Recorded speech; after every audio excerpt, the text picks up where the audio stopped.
நிம்மதியாக வாழ மகா பெரியவர் சொன்ன பொன்மொழிகள்.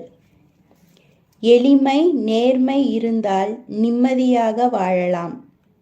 பிறர் துன்பப்படுத்தும் போது பொறுப்பவன் மனிதன், மறப்பவன் தெய்வம்.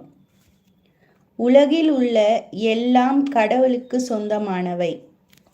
எந்த பொருளையும் பயன்படுத்தும் முன் கடவுளுக்கு சமர்ப்பணம் செய்.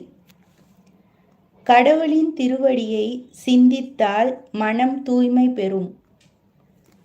கடலை தேடி ஓடும் நதி போல பக்தியில் ஈடுபடு. நம்மை தாங்கும் பூமி தாயை வணங்கு. உண்மையான பக்தி பகைவன் மீதும் அன்பு காட்டும். தியானம் செய், பாவம் நீங்கும். நற்செயலில் ஈடுபடு. நல்லவர்களை கடவுள் ஒருபோதும் கைவிட மாட்டார். கஷ்டத்தை எண்ணி கலங்காதே. மகிழ்ச்சி என்பது அவரவர் மனதை பொறுத்தது. ஆசையால்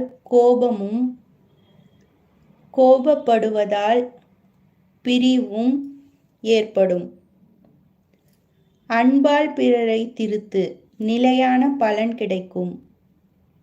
தேவைகள் அதிகரித்தால் பிரச்சனையும் அதிகரிக்கும். நல்ல விஷயத்தில் கவனம் செலுத்து, மனம் பிரகாசிக்கும்.